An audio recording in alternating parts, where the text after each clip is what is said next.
I was sitting on my porch, enjoying a rare moment of peace when the dreaded HOA board caravan rolled up my gravel driveway like they owned the place.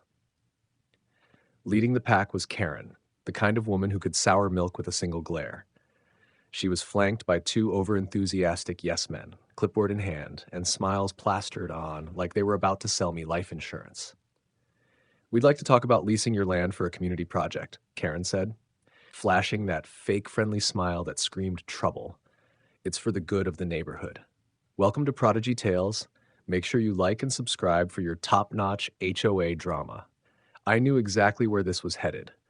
The HOA had been eyeing my property like a pack of vultures circling a dying animal. No way I was leasing out a single square foot to those meddling control freaks. "Thanks, but no thanks," I replied, folding my arms with the kind of finality that would make a prison warden jealous. Karen blinked, clearly not used to hearing no from anyone but her underlings. "Think about it," she said. "We could build a community center, maybe a clubhouse. It'll raise property values and bring everyone together." I laughed, the sound bitter and sharp. "Raise property values? More like drain them. And I'm not interested in turning my land into some HOA playground." I didn't want their community anywhere near my farm, which was my sanctuary, not their social experiment. But Karen wasn't done. She leaned in, voice dripping with faux concern. "We're all neighbors here. Don't you want to be part of something bigger?" Bigger for them meant bigger control, and I was having none of it. "I want to be left alone," I said firmly. "My land, my rules." Over the next week, they sent letters, sweet-talking notes, and even one of those smug, official-looking, yes, legal-sounding letters hinting I'd be missing out on community benefits. I ignored them all. The HOA wasn't used to anyone resisting their charm offensive, and Karen's patience started to crack. Then came the phone calls, Karen's voice a mix of honey and venom, promising all kinds of perks if I'd just reconsider. I told her every time that leasing was off the table. I wasn't about to hand over my hard-earned property to a bunch of bureaucrats with a god complex. Karen tried to use guilt, saying, "Think of the children." I said, "Then why don't you build on your own land?" But there was no reasoning with her. Her plan was clear: wear me down until I folded. I could almost see her sharpening her claws, ready to pounce the moment I blinked, but I didn't. I was solid. No lease, no deal, no compromise. The war was on, though I didn't know it yet. Little did I suspect the lengths Karen and her cronies were willing to go to get what they wanted, and how spectacularly this would blow up in their faces. For now I just watched them leave, heads held high like they'd won some battle that hadn't even started. I knew their next move wouldn't be subtle. Karen didn't do subtle. She did drama, chaos, and entitlement, all in one venomous package, and I was ready to counter whatever hurricane she sent my way. Because my land wasn't up for grabs, no matter how much the HOA screamed about community spirit.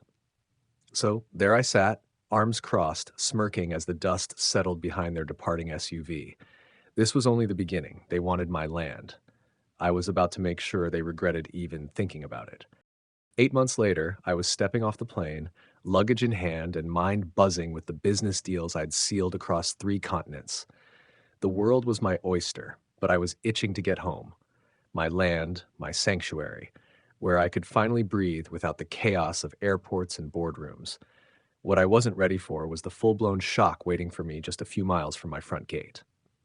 As I pulled up, the place that used to be my peaceful, empty field was now dominated by a giant, glossy hotel, complete with a huge sign boasting the Harmony Club exclusive HOA retreat. My jaw dropped so hard I'm pretty sure I bruised my ego. The hotel was sleek, modern, and arrogantly sprawled across my property like a shiny tattoo that didn't belong. And worse, a pair of security guards, sporting badges with the HOA logo, were blocking my way. "Sorry, sir, this is private property. No trespassing," one of them said, crossing his arms like they were the kings of the world. I pointed to my ID and deed papers I'd pulled out, flashing my ownership like a weapon. "This is my land. I didn't lease it. I want to know who gave you permission to build this monstrosity." The guards just exchanged smirks like I was some kind of joke. "Orders from the board," one shrugged. "We're following protocol." Protocol? More like a coup. I felt my blood pressure spike. Karen, of course, was nowhere to be seen, probably hiding behind the polished glass, watching her masterpiece of entitlement come to life. I stormed up to the main entrance only to be stopped by more guards. They insisted this club was legally sanctioned. I demanded paperwork, permits, anything proving this wasn't a hostile land grab. Naturally, they had nothing to show me, just vague assurances and lots of bureaucratic double talk. I called Karen, hoping for an explanation, but she went full ghost. No callback, no reply to texts. I figured she was cooking up some new scheme while rubbing her hands with wicked glee. The HOA board had crossed the line. They'd not just pushed for control, they'd outright bulldozed over my rights. As the days dragged on, I tried to rally support from neighbors, but the HOA's grip on the community was tighter than I thought. Most were too scared or too cozy with Karen's clique to speak up. Meanwhile, the hotel hummed with activity. HOA members throwing their fancy parties, laughing and pretending everything was fine while I was locked out of my own land. I wasn't about to let this slide. This wasn't just an insult, it was a declaration of war. I started documenting everything, photos of the illegal structure, notes on every denied access, every sneer from those security guards. My mind churned with plans. Karen had underestimated me. Badly. Then one night, under the cover of darkness, I slipped past the security perimeter, just for a quick look around. The interior was even more lavish than the outside. Expensive furniture, a full bar, and rooms reserved for members only. It was a blatant middle finger to me, and I wasn't going to take it lying down. The HOA had built a palace on my property, expecting me to quietly accept it. Joke's on them. I was already plotting how to turn their dream clubhouse into their worst nightmare. Karen and her merry band of self-appointed kings and queens had no idea what was coming. I walked back to my truck, adrenaline pumping. I wasn't just mad. I was fired up, ready to fight dirty if I had to. This wasn't just about land anymore. It was about pride, justice, and sweet revenge. Karen had made a colossal mistake, and I was going to make sure she paid for it in every humiliating way possible. Shadows lengthened as I drove home, my mind racing faster than my engine. The war had escalated. They'd thrown the first punch by building that monstrosity. Now it was my turn to strike back. I wasn't a man who took things lying down, especially when it came to my property. The Harmony Club that Karen and her HOA cronies had erected on my land was a slap in the face, a brazen act of theft disguised as community progress. After days of polite requests, furious calls, and being stonewalled by those smug security guards and Karen's silent treatment, my patience snapped. It was time for action. And not the kind that involved lawyers or polite meetings. I started by gathering tools, sledgehammers, chainsaws, and a couple of heavy-duty crowbars I kept around for emergencies. If Karen thought she could sneakily plant a clubhouse on my farm, I was ready to dig in and dismantle every brick of their arrogance. But I wasn't content with just my land's building. The HOA had plenty of other structures scattered around the neighborhood, ugly, overpriced, and serving only to feed their egos and control fantasies. I decided to pay them back in kind. Under the cover of night, with nothing but the moon and my righteous fury as company, I approached the Harmony Club. The security cameras blinked like little electronic eyes, but thanks to a little creative tinkering I'd learned over the years, they were quickly rendered useless.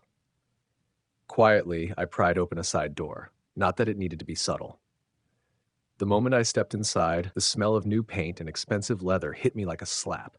This was their temple of entitlement, and I was its uninvited sacrificial blade.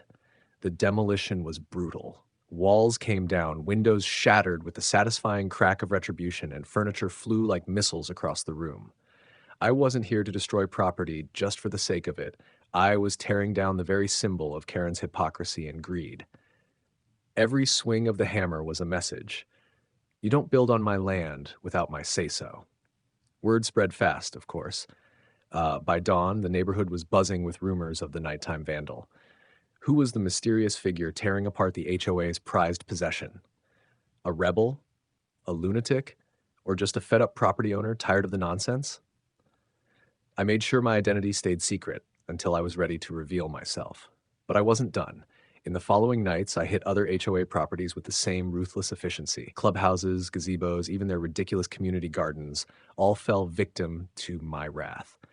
Each strike was precise, like a surgeon cutting out a tumor. I left messages spray painted on walls, respect property rights, and Karen's club, theft. Karen went ballistic. The next morning, she was spotted storming around the neighborhood, red-faced and screaming at homeowners to tell them some vandal was destroying their precious HOA assets. Ironically, the neighbors who once feared Karen's wrath were secretly cheering.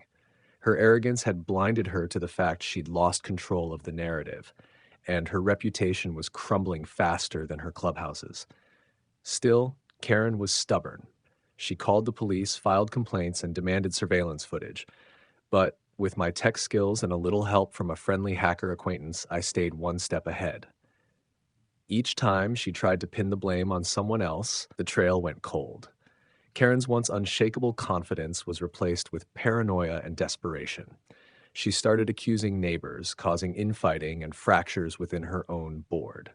The climax came one night when I snuck onto the main HOA property, the one clubhouse that had a tiny window left untouched. I planted a hidden speaker that broadcasted a loop of Karen's own screaming tirades from meetings, her voice echoing like a ghostly reminder of her tyranny. It was psychological warfare, and it worked. The board members started to question their loyalty, afraid they'd be the next targets of this unseen avenger. Karen's empire of control was crumbling brick by brick, and I was the wrecking ball.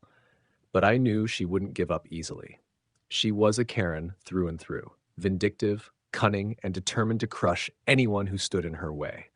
So while I enjoyed the sweet taste of victory, I stayed vigilant, waiting for her next move, because this war wasn't over yet, not by a long shot. The sound of gavels banging and the murmur of the courtroom filled the air, but all I could hear was the thudding of my own heartbeat as I sat in the defendant's chair. Karen was across the room, looking every bit like the tyrant who'd been caught with her hand in the cookie jar, or rather, on my property. She had dragged me into court for demolishing not just the clubhouse on my land, but several other HOA structures in a fit of vandalism and property damage. The irony? She was suing me for things I didn't even own, buildings that were hers and the HOA's to maintain, not mine to destroy. The judge, a no-nonsense type who clearly had zero tolerance for bureaucratic nonsense, listened carefully as Karen's legal team presented their case. Your Honor, the defendant destroyed multiple properties valued in the hundreds of thousands of dollars, the lawyer said, eyes burning with righteous indignation. This is an assault on the community itself. I smirked under my breath. Community? More like a dictatorship. When it was my land they stomped on, it wasn't community, it was theft. I had my own lawyer, a sharp, witty woman who dismantled Karen's arguments like a surgeon with a scalpel. My client was legally entitled to demolish the clubhouse on his land, she argued. As for the other buildings, the HOA failed to prove any legal ownership or responsibility of my client over those properties. The courtroom buzzed as the judge asked tough questions. Karen's case was looking shakier by the minute. Witnesses came forward. Neighbors who had quietly supported me but feared Karen's wrath, speaking about the HOA's history of overreach and manipulation. It turned into a full-blown expose of Karen's reign of terror, complete with testimonies about her bullying tactics and abuse of power. Karen's face turned redder with each revelation. She tried to protest, but even her lawyer struggled to keep the narrative believable. The tide was turning, fast and furious. The judge paused, glancing over stacks of documents and photos, all clearly showing that I had every right to demolish the clubhouse on my land. The other structures? Well, the HOA's poor record-keeping meant ownership was a murky mess, and legally I couldn't be held accountable for those demolitions. Then came the bombshell. The judge ruled in my favor. Not only was I found not guilty, but Karen and the HOA were ordered to pay me a hefty fine, $300,000 a month. The fine was meant to compensate for the stress, loss of privacy, and illegal construction on my property. Karen's mouth dropped open, disbelief painted across her face. She sputtered, tried to object, but the judge wasn't having it. The courtroom erupted. Some people cheered quietly, others just stared, stunned by the sheer magnitude of Karen's defeat. The once feared HOA queen was reduced to a trembling figure trying to grasp how the tables had turned so spectacularly. Karen's attempts to rally support fell flat. The community was done with her tyranny. I leaned back, savoring the moment. The smug looks, the power plays, the harassment. All of it had come crashing down. Karen had spent months scheming and bullying, only to be publicly humiliated in the highest court. This wasn't just a legal victory. It was a masterclass in karma served cold, with a side of poetic justice. Karen's protestations became whispers, her threats empty echoes. The $300 monthly fine hung over her like a dark cloud, and the community finally breathed a collective sigh of relief. The era of HOA terror was over, and I'd been the one to bring the house down, literally and figuratively. Of course, Karen wasn't going to vanish quietly. She plotted behind the scenes, hoping for an appeal or some loophole to claw her way back to power. But I was ready. I'd won the battle, and I was prepared for whatever ridiculous stunt she tried next. The courtroom door swung open, signaling the end of the hearing. But in my mind, this was just another chapter in a saga that would be talked about for years. A tale of one man standing up to the relentless HOA queen and coming out on top. But the universe wasn't done with Karen yet. As if the court's ruling wasn't enough, word got out that the local zoning board was launching an investigation into the HOA's construction permits, or the lack thereof. Turns out, the whole operation was a tangled mess of forged documents and illegal approvals. Karen's web of lies was unraveling fast, leaving her exposed and humiliated on every front. On top of that, the community she had tried to control was turning against her en masse. Neighbors who once cowered under her gaze were now openly mocking her, organizing meetings to ensure such a takeover could never happen again. The HOA's power structure was crumbling, and Karen was being isolated like a sinking ship's captain desperately trying to patch the holes with duct tape. I, on the other hand, was enjoying a sweet victory, not just legally, but morally. Karen's reign of terror had been shattered, and the monthly fines were a perfect reminder that justice had a price, and Karen was paying dearly. I even organized a community barbecue on my restored land, inviting neighbors to celebrate freedom from her tyranny. The irony of holding a party on the very grounds she tried to steal wasn't lost on anyone. Karen's last attempt to appeal was predictably ridiculous, full of blame-shifting and baseless accusations. The judge swiftly dismissed it, and the final curtain fell on her reign. The HOA was forced to dissolve its unauthorized club, and Karen's name became a byword for entitlement and defeat. The neighborhood finally breathed easy, reclaiming their homes and peace of mind. And me? I stood tall, the man who faced down a board of bullies, demolished their fortress of arrogance, and walked away with justice served cold. Karen had been reduced to a cautionary tale, a warning of what happens when ego runs unchecked. The end. Please like and subscribe for more HOA showdowns like this. Do you think Karen got what she deserved? Comment below